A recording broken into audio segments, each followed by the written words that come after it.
SaskSport is a program or a organization funded through Sask lotteries. So when you see the advertisements for Lotto 649 or Lotto Max and all the different items in which you can participate in lottery, that goes to fund, portions of it go to fund sport, culture, and recreation programming in Saskatchewan.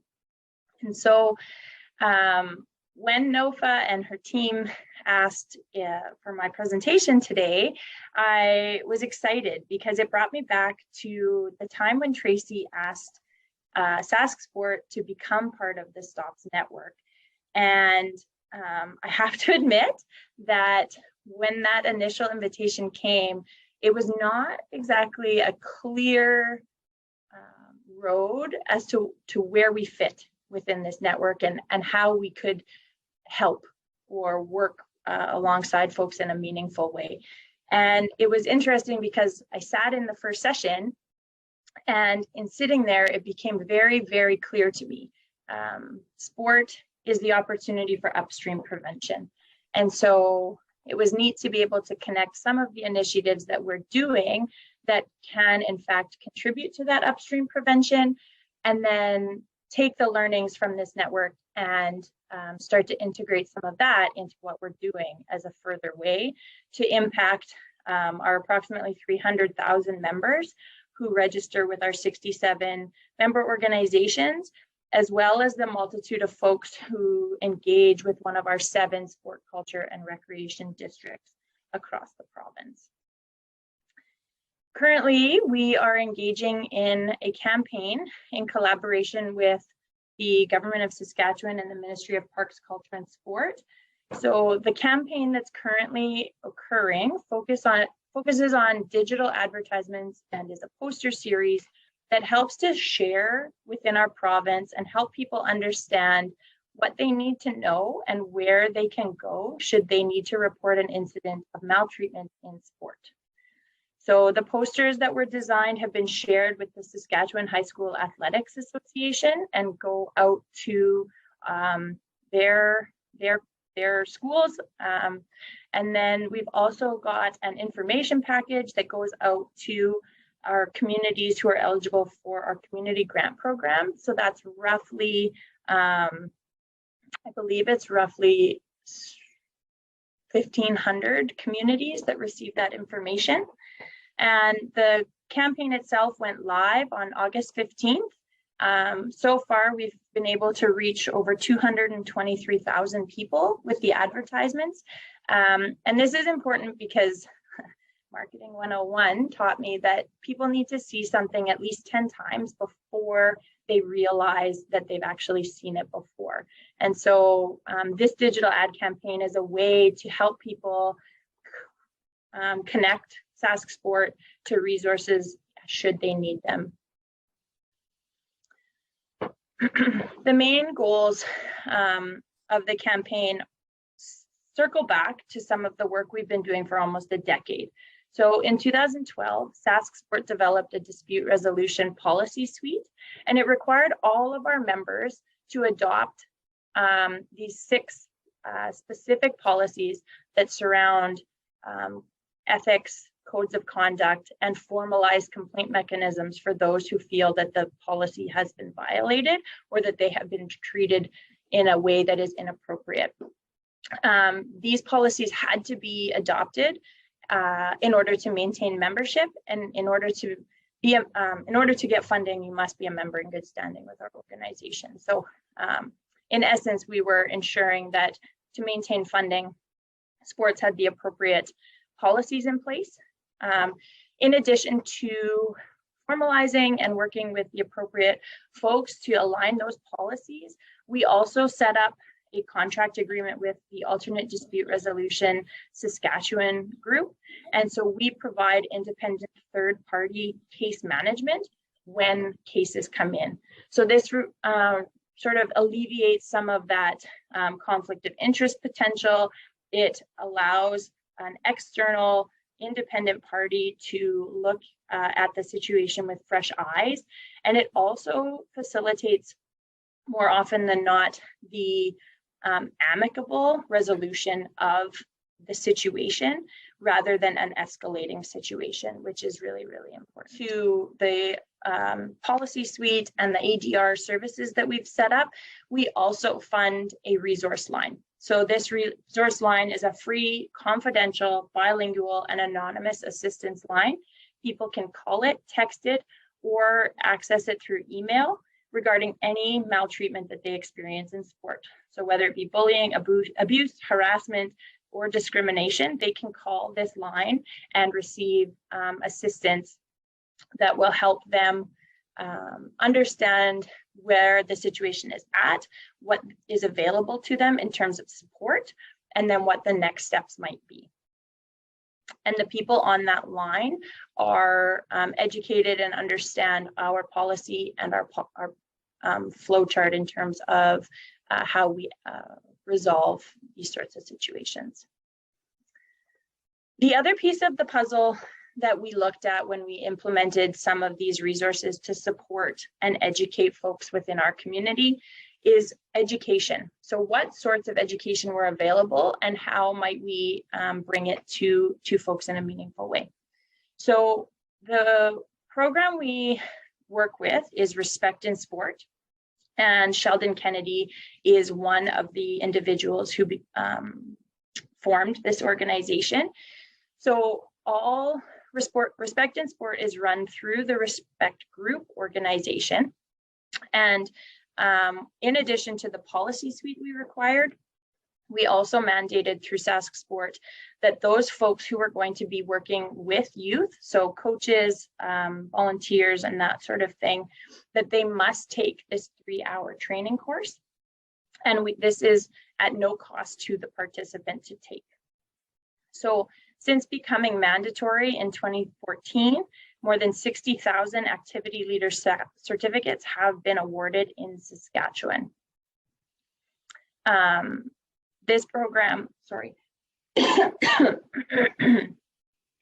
So the Respect in Sport Activity Leader or Coach program educates youth leaders, coaches, officials, and participants who are over the age of 14 to help recognize, understand, and respond to issues of bullying, abuse, harassment, and discrimination, or the BAD, in the acronym BAHD, the BAD actions. Within the 3-hour training program, there's 35 sections that have a variety of learning tools. So there's case studies, story sharing, definitions, strategies, and additional resources for the participant to access. One of the bonuses of working with Respect Group is the curriculum is continually updated to meet the needs and current state of our sports system. So bullying, abuse, harassment, neglect and discrimination, cyberbullying, hazing, the use of power or the abuse of power, emotions and how to respond, as well as moral and legal issues are all currently covered within this resource. And they help not only to help people identify when this is happening or situations that they might find themselves in, it also provides tools or cues for people to use when they might want to engage in these types of discussions. So an interesting example that we come back to is, you know, somebody's coming to your sport activity. So I'm a youth, I'm coming to practice and I wear the same clothes and look like I haven't showered for 3, 4, 5 practices. Well, that would be concerning if previously I wore something different. I was, my hygiene was consistently, in a different manner, those sorts of things. Well, rather than jumping to conclusions and saying, is something wrong, you can just say, hey, I noticed, it prompts you to engage in conversations rather than making assumptions. And it might allow me to tell you that our washing machine broke, or it might allow me to feel like you've opened a safe space and to engage in a bit different conversation. So it does provide cues and helpful tips in that regard as well. In addition to the sport-specific training that Respect Group offers, they provide a number of other training opportunities. So if any of you have registered someone in Regina Minor Hockey or Saskatoon Minor Hockey or are a member of Sask Hockey, you will know that one of these courses is also mandatory for membership in that organization. So Respect in Sport for Parents was developed as a complementary resource, and this program empowers guardians to ensure that the safety of their youth. So it's not just looking at physical safety, but it's encouraging positive and effective communication that's designed to enhance the child's or individual's fun and camaraderie within an activity. So we want to think about the language we're using, think about the way in which we're treating spectators around us, think about the examples we're setting as adults. And so this is a 1 hour sort of friendly reminder. And this is a program free to Saskatchewan residents on behalf of SaskSport. So NOFA will share a link and a code that you can use if you have any interest in checking out, sort of one of the resources that Respect Group offers. One of the other course offerings that I think is really applicable to this group is Respect in the Workplace. So this is a 2-hour training course that you go through independently. It's designed to improve the culture as well as mitigate organizational risk. And one of the most common reasons that coaches, managers, officials, athletes of all ages, as well as employees, one of the things they cite for leaving is unacceptable behavior. And so these are all resources that are aimed to help with upstream prevention through education and awareness, so that the standard of behavior can be set and create a more rewarding, safe, and respectful environment for everyone that's involved. The Respect in Workplace resource was developed to provide, organizations of all sizes with a standard cost-effective tool to empower your team. So it empowers you with skills that can help to prevent those bad behaviors, being bullying, abuse, harassment, and discrimination. So the link and code to access that shorter training will be made available after the workshop. And then in addition to the courses, there's also a hub within the Respect Group portal that has resources that people can access. And these resources are meant to be used by individuals. And so they provide additional support that that can provide, there's how to recognize abuse 101. There's, what to expect when filing a complaint in the workplace. There's some resources that can just help, walk through a process that people might not be familiar with in a trying time. And then beyond the courses I mentioned, they also offer additional courses. So there's things, support for people in schools. So there's Respect in Schools. There's a course for officials. We have accessed, excuse me, a workshop called Keeping Girls in Sport.